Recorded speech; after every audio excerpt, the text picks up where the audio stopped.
370 اور 35A Indian constitution کے 2 temporary provisions ہیں۔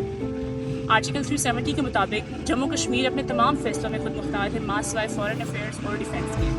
And 35A says that all the laws which are applicable in India will not be applicable in Jammu and Kashmir. اور ان laws میں سب سے important law یہی تھا کہ کسی بھی آؤٹ سائڈر کو جموں کشمیر کا اسٹیٹ سبجیکٹ نہ ملے، حتیٰ کہ اگر کوئی بھی کشمیری عورت کسی بھی انڈین مرد سے شادی بھی کر لیتی ہے تب بھی اس کو اسٹیٹ سبجیکٹ نہیں ملے گا، اور نہ ہی وہ رائٹ آف پراپرٹی انجوائے کر سکتا ہے اور نہ ہی اس کے بچے۔ آرٹیکل 370 موجود رہے گا تو وہ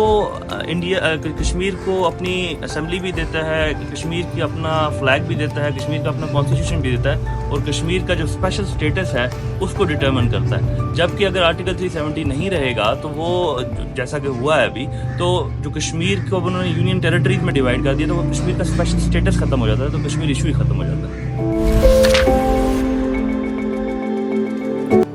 دفعہ 370 کی منسوخی کے بعد کشمیریوں کو رینڈم جو نقصان اٹھانا پڑا وہ یہ کہ دنیا سے ان کا مواصلاتی نظام ختم کر دیا گیا اور ان پر کرفیو نافذ کر دیا گیا، جس سے ان کو بہت بڑی معاشی مشکلات کا سامنا کرنا پڑا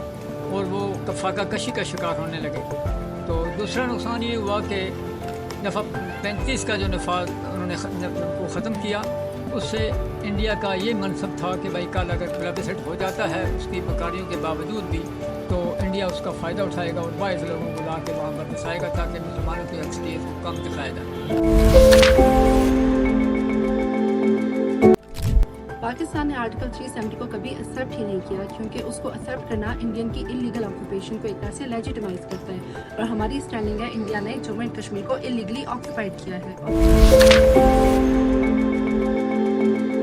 آرٹیکل 370 اور 35A کی ریووکیشن سے جو سب سے بڑا گلوبل امپیکٹ دیکھنے میں ملا وہ یہی تھا کہ مسئلہ کشمیر ایک دفعہ دوبارہ ہائی لائٹ ہوا دنیا کے سامنے ہر ایک پرسپیکٹیو سے۔ اس کے بعد یہ ہوا کہ UN سیکیورٹی کونسل اور جتنے بھی ہیومن رائٹس آرگنائزیشنز تھیں انہوں نے اپنے کنسرنز شو کیے جو وائلیشن ہوئی تھی ہیومن رائٹس کی کشمیر کے اندر اس حوالے سے۔ اور اس کے بعد جو ریجنل امپیکٹ تھا سب سے بڑا وہ یہی تھا کہ 2 اٹامک پاورز جو ایک مسئلہ کشمیر کو لے کے بہت لمبے عرصے سے آپس میں ایک دوسرے کے سامنے کھڑی تھیں، ان کے درمیان دوبارہ جو ان کے ٹائز ہیں وہ دوبارہ خراب ہوئے، اور پورا جو ایک ریجن ہے اس کے اندر چائنا جیسے سپر پاورز بھی انوالوڈ ہیں، یہ سارا ریجن ٹینشن کا شکار ہوا۔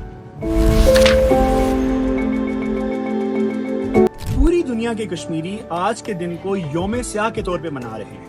اس دن کو یوم سیاہ کے طور پہ منانے کا مقصد صرف یہ ہے کہ بھارت کی نام نہاد حکومت کے کسی بھی فیصلے کو کشمیری تسلیم نہیں کرتے اور بھارت سے مکمل آزادی تک اپنی جد و جہد جاری رکھیں۔